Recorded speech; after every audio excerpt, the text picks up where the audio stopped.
ভালো করে ধুয়ে আর সাদা সর্ষে, কালো সর্ষে, কাঁচা লঙ্কা ভালো করে বেটে রেখেছি। এবার এইটাকে আমি খুব ভালোভাবে মাখিয়ে নিচ্ছি।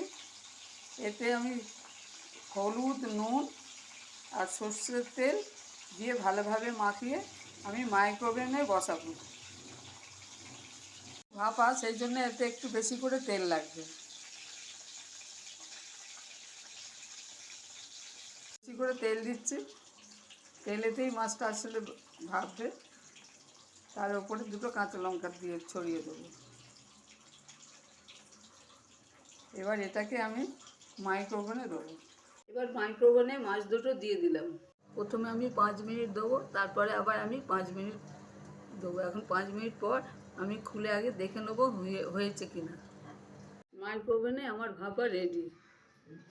যদি এই রেসিপি ভালো লাগে শেয়ার করবেন, সাবস্ক্রাইব করবেন।